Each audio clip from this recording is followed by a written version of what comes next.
Ngiyabonga ukuguqa Nkosi kule ndawo yakho.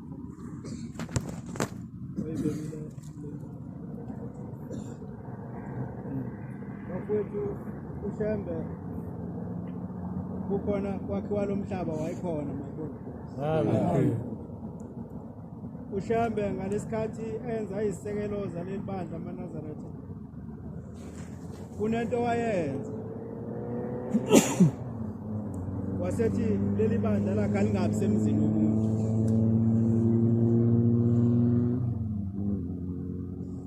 Ngoba uShembe uyazi ukuthi kubantu kunentuthu ekuyisuke kubantu. Uma nisonta kithi kaNcama ngolunye usuku ngizothi niyafika ngifike ngimesangweni. Sengithi uZulu nomndeni wakhe ngimfuna ukuthi angene la. Ngoba kusemzini womuntu. uShembe njengoba libeka la entabeni nje ithempeli ulibekela ukuthi nombani angabi khona okwenza kubo la. Kube sethempeli lamaNazaretha engcwele. Amen. Ngiyawucelela lo muzi ukuthi ukhule.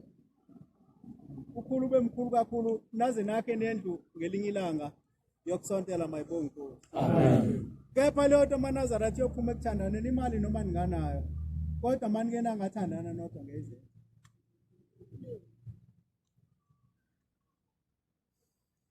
Ngelinye ilanga sibabaza kakhulu anivula incwadi. Awuvula incwadi lapha Galatia 3:23.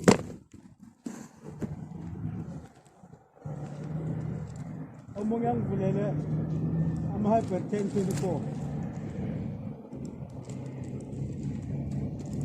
Ngoba amaNazaretha kulobu ubuNazaretha ngekhathi ngingakabi uMnazaretha ngangithi kulobu ubuNazaretha kunomthetho eminingi engengikwazi ukuyimela.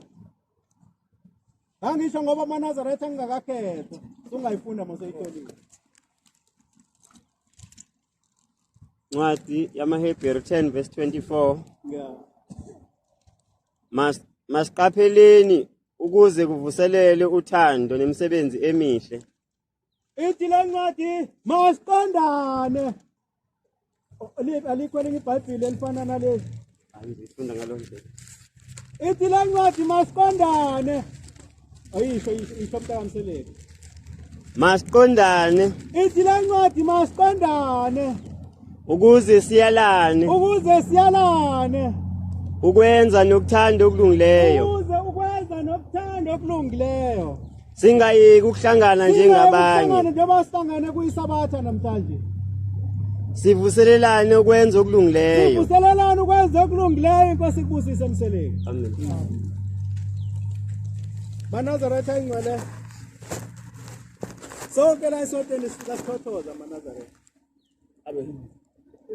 Uyabona semakhaya basithothoza kanje ngabe siyakhona. Ngoba umuntu uthothoza manje sagqokele ngubo emhlophe ubona ukuthi wazwalunga lo muntu. Mangu wesifazana ongazufisa ukuthi angathi umakoti wakhe ngaba umakoti wakini. Kanti umuntu uzojika masengale ngaphandle.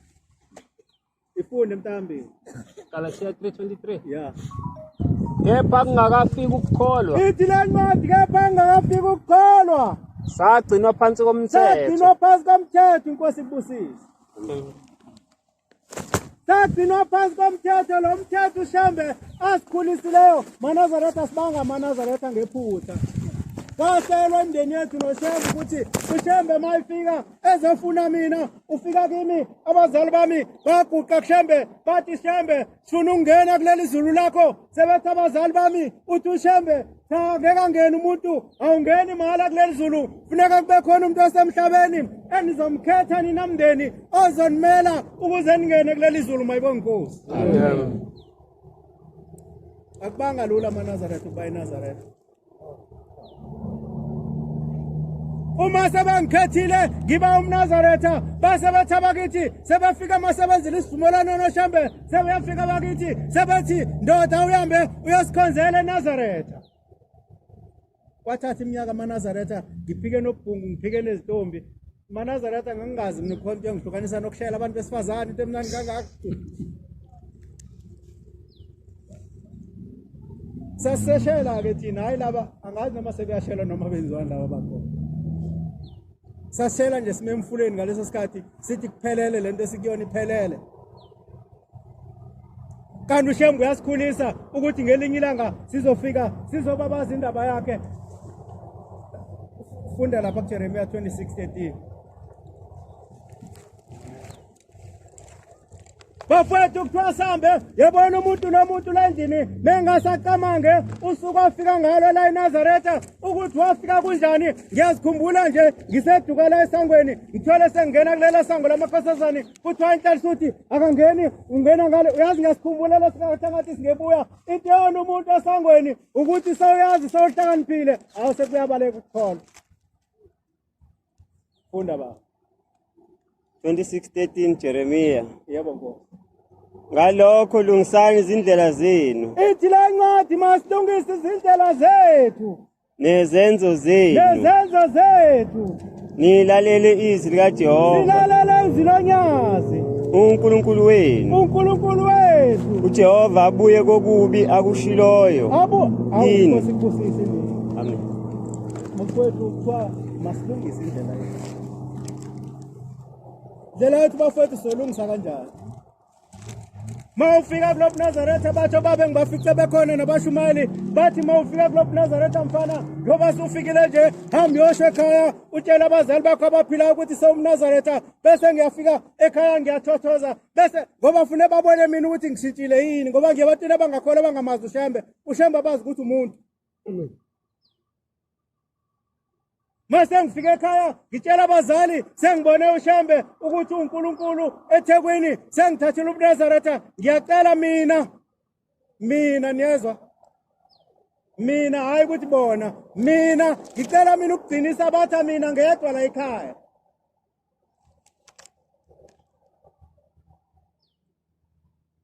Bese abazali bathule bangibheke bangigadile njalo nje bangisho kanjalo ukuthi entweni ebengizenza ngishintshile yini.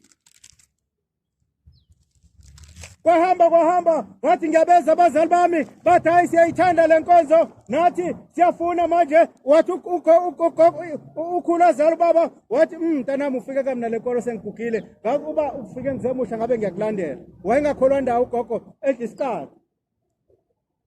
Ngathi ngiyeza ngelinye ilanga uma wathi hayi sengiyikhethile nami inkosi. Amen. Ngase ngihamba nobaba kuseyintaba endala inhlangakazi ngathi baba ke sivakashe uyabona ukuthi makuJanuary sisuke siyaphi sase siyahamba nobaba safika lapha phansi baba ngathi ngiyabona ubaba sefaka umkhele sethengile umkhele sefaka ifoto ngathula sagibela etabeni sebuya etabeni wasebuya ubaba wathi hayi nami ngiyathanda bonke ngithi funa ngibe eNazaretha. Ngathi mina baba kulungile usho kahle kuzongena umhlangano ngathi baba kulungile sathi masingene esangweni ebuhleni ubaba wathenga ingubo yobuNazaretha sangena ngaphakathi ubaba segqoka ingubo ngaleso sikhathi bongakashawa lo mthetho wamaNazaretha ukuthi umuntu kuleli bandla umengabhabhathiyo kayigqoka ingubo emhlophe ugqoka ingubo emhlophe ngoba subhabhathiyo mayibonga inkosi. Amen.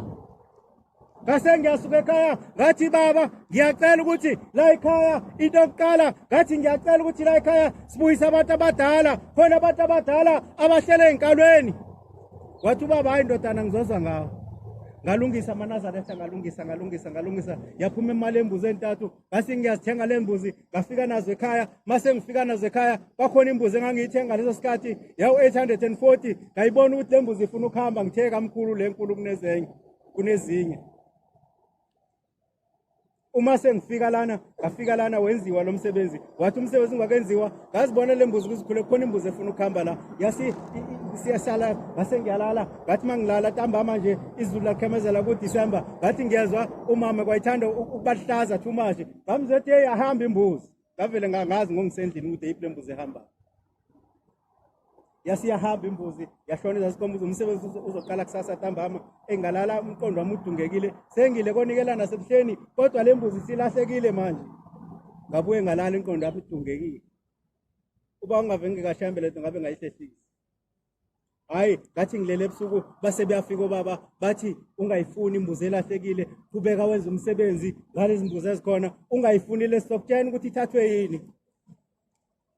Nempela umsebenzi wenziwa ngakusasa kwathi makuvuka ekseni umama wavuka qali ngamza sebangumsindo endle egcekeni ethi uzolakhulele kanjani imbuzi lahlekile bezi labantu la ekhaya khona umsebenzi engavukanga ngazinzo umqala ngapi Ngathi hayi ma uhlale phansi awuye ekhishini. Uthi siya ekhishini imbuzi sehlathini ombili bayakwazi kithi. Imbuzi sehlathini wena uthatha siya endlini. Hayi ngathi mina maya sekuba sibuyele endlini, sabuyele endlini safika endlini. Ngathi hayi ma ufikile ubaba owusingezi wathi le mbuzi angayifuni uzokuba ngitshena ukuthi kwenzakaleni.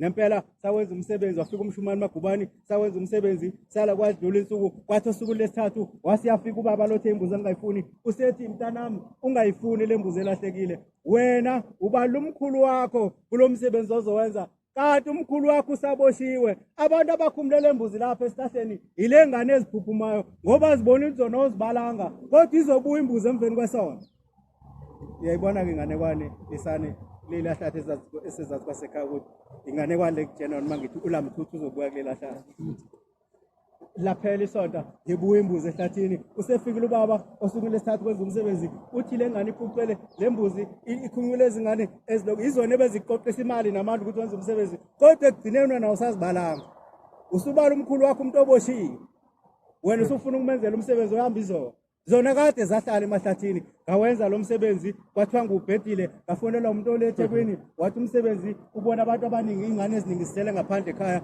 zincane ingane ezingene ngaphakathi Nazareth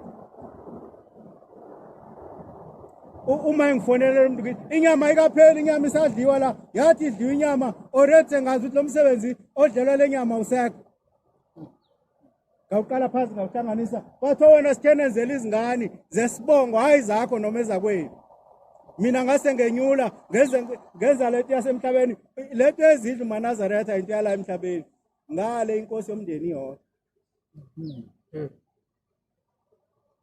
ubona kule side lasemampondweni isixake kanjena nje indlela ekuganwana ngayo singalazi iqiniso lokuthi umuntu ufuna ganwe afike kusiphi stage thatha intombi nje kuhlalwe nayo kuganene iziqoba inyama la ekhaya iqoba inyama nje ingekho nkinga kodwa manje ngoba sesiyalazi iqiniso sekuba nenkinga manje lezi zinto uManazaretha zibambe thina uthola ukuthi njengoba sila ethempelini nje abantu abakhishiwe emakhabonini labangakha phamsi isandla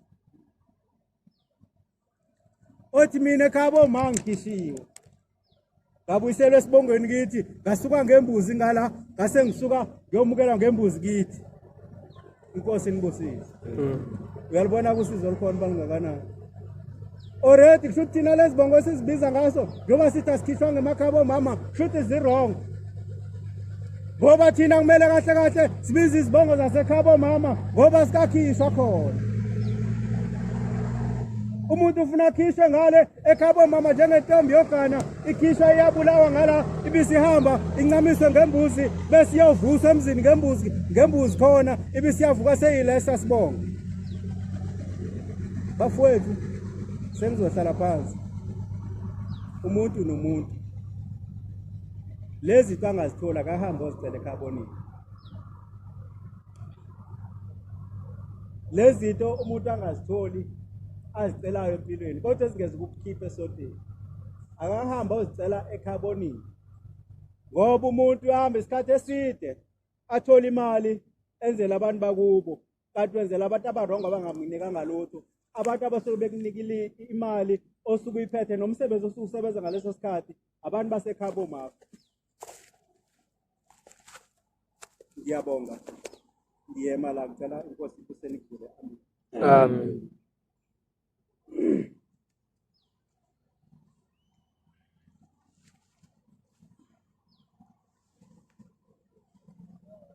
Ngiyayikhetha inkosi enkulu yasebuhleni uNyazi LweZulu. Amen. Igama uphilane isibongo wakwaNzama.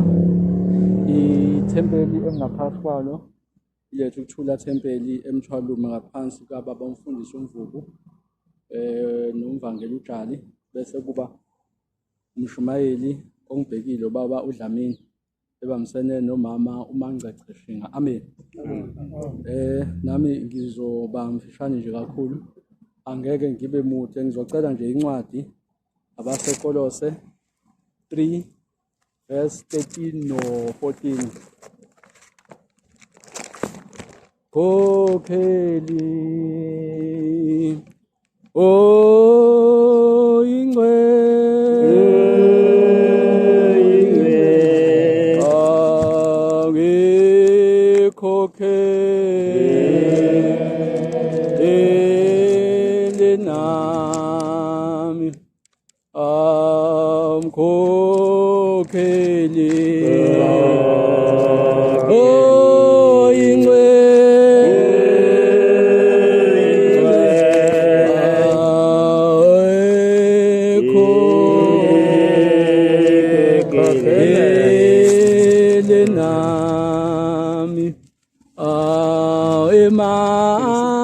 emadlelweni aluhlaza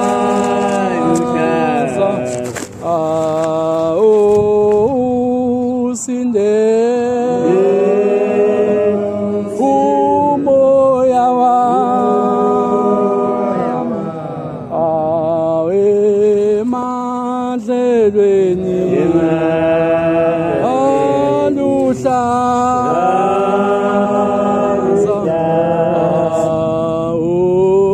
usinde umoya wami. 3, Verse 13 no 14. 15 and 14. Nibekezelane, Ithi le ncwadi bantwana bakaNkuluNkulu asibekezelelaneni. nithethelelane. Sithethelelane Uma umuntu enecala komunye, uma umuntu enecala komunye, njengoba uKristu nithethelele. njengokuba uShembe uNyazi LweZulu isithethelela zonke izinsuku masicela intethelelo kuyo kusuke sikonile. Thethelelanani njalo nani. Thethelanani njalo nani, ithi asithethelelane ngaso sonke isikhathi. Kepha phezu kwakho konke lokhu, Kodwa ngaphezulu kwakho konke lokhu, yembathani uthando luyisibopho sokupheleleyo. embathani uthando luyisibopho sokupheleleyo, ngoba into mayinothando phakathi ngaso sonke isikhathi ihlezi izoba impumelelo. Ubaba uNcama uqeda kusho nje ukuthi leli khaya leli uyafisa sengathi lingakhula. Wabalula into ebaluleke kakhulu okuwuthando, ukuthi uma sithandana sibambisana sibekezelelana njengoba isho incwadi, leli khaya lizokhula ngoShembe uNyazi LweZulu. Amen. Ukuthula kukaThixo kube senhlizweni zenu. Ukuthula koNyazi LweZulu kube kuthina ngaso sonke isikhathi, kungabi khona umsindo khona, ngoba isikhathi esiningi maningi amathempeli. Yabo nje bengingade ngixoxa nobaba, ngicabanga besihamba nabo izolo mangingaphosisi noma namhlanje ekseni. Izolo siya 23 ebusuku. Ngiyasho ngithi masingene igama lakhe sihambile nje ibanga ngoba bengiqala kwakuya kuleli lona enkanyisweni, bengingakaze ngiye phambilini. Sengiyasho ngithi akuvamile lokhu, umuntu akujwayelanga. Endaweni ezilokishi kanje ubese uyahamba indawo ende kangaka, luthi ukufica ithempeli. Ngizengenza isibonelo ngathi yabona eMlazi le ndawo okanye leli banga leli sesilihambile, ungathola ukuthi mhlambe ngabe sesidlula amathempeli amathathu. Qhubeka. Enibizele kukho emzimbeni munye nibonge. Enibizele kukho emzimbeni munye nibonge ngaso sonke isikhathi. Izwi likaKristu alihlale phakathi kwenu. Izwi loNyazi LweZulu alihlale phakathi kwethu, ngoba njengoba silapha kukho kunye sikuzele. Kunye nje kuphela okusibizile nokusibemile ileli lizwi loNyazi LweZulu ngaso sonke isikhathi elithi malimemeza. Malithi kuukuthi akekho obuza omunye, akekho otshena omunye, noma landela lona leli lizwi leli esihlangene ngalo lalo Shembe LweZulu. Amen. Livame ngokuhlakanipha konke nifundisane. Nivame ngokuhlakanipha konke nifundisane. Ayikho into ebalulekile njenganokufundisana. Njengoba silana ngiyacabanga ukuthi akekho umuntu wazi konke. Umuntu angaqala athi wazi konke, okwazi ukuthi khona inkinga ekhona lapho. Uma uwumuntu ayikho into ebalulekile njenganokuthi uvume ukufundiswa, uma ukuthi kufanele ukhuliswe ngaso sonke isikhathi, ngoba waqala wathi wazi konke, inkinga uyayidala. Niyalane ngezihlabelelo. Niyalane ngezihlabelelo. Nezibongo. Amagama kamoya. Namagama amoya oyingcwele uShembe uNyazi LweZulu. Nihlabelele kuThixo ngokubonga enhlizweni zenu. Nihlabelele kuThixo ngokubonga enhlizweni ngaso sonke isikhathi. Konke enikwenzayo noma kungezi noma kungomsebenzi. Konke enikwenzayo noma kungezi noma ngabe umsebenzi. Kwenzeni konke ngegama leNkosi uJesu. Konke asikwenzeni ngegama laShembe uNyazi LweZulu, ngoba sihlangene nje la. Ngiyacabanga ukuthi asazani futhi ekuhlanganeni kwethu sasingazani. Kodwa lilodwa igama elisihlanganisile, lilodwa futhi igama elisibizile la. Ileli kaShembe uNyazi LweZulu. Amen. Nimbonge uThixo uyise ngayo. Simbonge ngaso sonke uShembe uNyazi LweZulu. umuntu bengingathiwa uyaqala ukukhuluma okanye ukubeka imisebenzi lingashona ilanga liphinde kuse futhi ngoba uShembe usuku nosuku manje njengoba ngikhuluma nje khona la ebhizi khona waze washo kokunye noma ngingasakhumbula noma kwakuhlangana ebuhleni noma kwaJuly noma uJanuary washo wathi njengoba la epulpit khona la ebhizi esebenza khona kumanje nje silana thina sazi ukuthi ule kuthuthukeni kodwa uzothola ukuthi khona umuntu okhona la eSouth Coast ozothi uma ebasenkingeni abize leli gama leli sihlangene ngalo ngalesikhathi samanje kaShembe uNyazi LweZulu asinde kulonkinga okanye aphume kulonkinga leyo suke ebhekene nayo. Madoda thandana umkenu ningabi nolunya kubo. Inkosi ibusise baba. Injalo nje indaba abantwana bakaNkulunkulu sengathi uShembe uNyazi LweZulu ngahlala ngaso sonke isikhathi kithi. Njengoba ngilapha ngicabanga ukuphambili ngake ngasho ukuthi kunekhaya ubaba uNcama uthinta indaba enzima kakhulu. Indaba yakomalume nokukhishwa komalume ayikho into enzima nezinkinga njenganalena. Uthe nje metha kuphakamisa abakhishwa komalume ngangazi noma kufanele ngiphakamise noma ngingaphakamisi ngoba ukukhishwa kona sakhishwa kodwa izinkomba zikhona izinkomba ezikhomba ngathi khona ucopho abakhona ngoba izinto eziningi zifuna ukungibuyisela le emuva komalume. Ikhaya lele lanje la phezulu emboshongweni kwaNositha ekuqaleni umuntu ethi uyaqala uyakha ngangithi ngakho ikhala kithi kodwa kuze kube manje ubaba ongizalayo akalazi leli khaya akaze afike futhi kulona kodwa umuntu okuyena ohleze efika nolaziyo nangalesi sikhathi ngitsho leli indawo la umuntu okuyena wafika wayibona le ndawo umama ongizalayo. Ngithe noma sengiqalile ukwakha waphinde futhi wafika ngiyakhumbula wawungakobi sesigabeni sokuthi ngingahlalwa uma ngingaphosisi ngithi unyaka ka2022 noma u2021 ngoDisemba uma wami ke owangala entabeni zaseBhizana kwaHlangu kwaNomaqhiza. Isikhathi esiningi ke makwama holiday nomuntu evalile elona emsebenzini ngike ngihambe ngiyekhona lena isikhathi esiningi nje sengisichitha khona ngoba kunomoyana othanda ukuvuka ekhaya ungekho muhle ngingazi ke ngoba phela abantu abadala balele uthini lomhlaba banendlela yabo yokusebenza nokwenza izinto. Mhlawumbe lo moya lo owavuka ekhaya wawuvuka wenzela ukuthi ngikwazi ukuthi ngigcine ngiphumile yibe nanokuthi mhlawumbe ngakhelela ikhaya. Ngiyakhumbula ngaso lesi sikhathi engisishoye ngasazi kahle noma ku2021 noma 22 kodwa ngiyakhumbula kuDisemba sisuke naye le phezulu sehle size la ngiyisho nje ukuthi hayi engathi ngingaphatha ukudla sifike masifika khona lapha ngoba sathi soklina nje ushanela ngaphakathi indlu. Hayi ngithi ake kuphatha ukudla sizothi masifika leso masesiqedile ukusebenza senze konke sikwenza bese siyadla. Ngempela ke kwaba kanjalo. Sitheke masifika la masesiqedile sadla saqeda ukudla ayike sase siyahamba. Senje masifika lena kwakuthi siyalala. Mankusa ngakusasa kusa udadwabo ma uyasho ukuthi kufike isalukwazi esizala uma kuyintombi yakantobela. Lesi salukwazi ukufika kwaso kuye safika ke sengathi sithi akuphake kudliwe abantu abadli manje akudliwe. Lento le eyangcwaziseleka ukuthi impela leli khaya leli umuntu ucishe washayisa walibiza ngesibongo esirong ngoba zonke izinkomba ziyakhomba ukuthi leli khaya leli elakoHlangu omzizo noMaqhiza. Manje ngase ngifuna ukuthi ngiyise kwenye indawo. Njengoba ngisho nje ukuthi ubaba uNcama uthinta indaba enzima kakhulu. Indaba komalume ngoba kuthiwa noma ngabe uzalelwe emshadweni kodwa ikomalume lohlezi kwelo ikomalume. Ngoba kunabantu ngiyakhumbula nje kunensizwa esinayo ngala entabeni zaseDandi ngoba ngokuhlala ngihlala eDandi kodwa ngisebenzele eDanawuzi. Kunensizwa engahlangana nayo.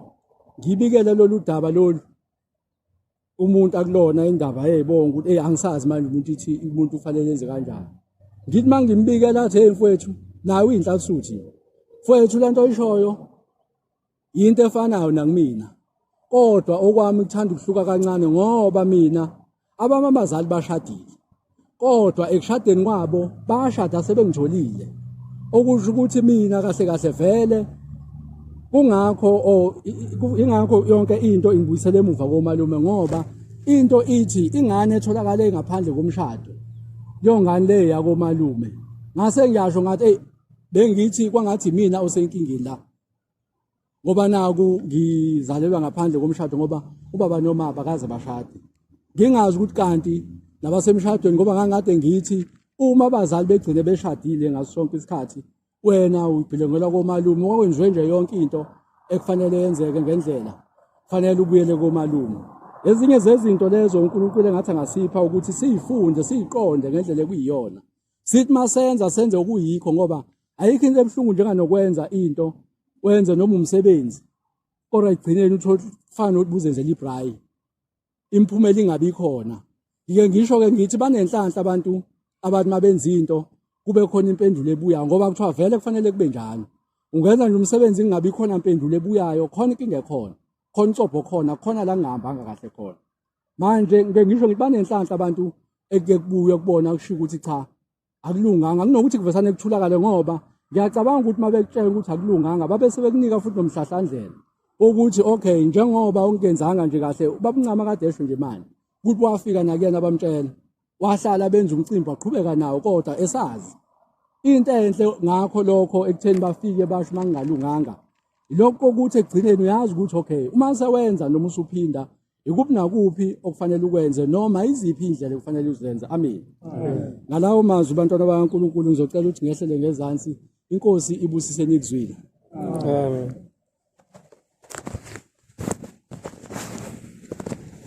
Ikhetha inkosi isithimba Amen. siyabonga abantwana amanzi athulile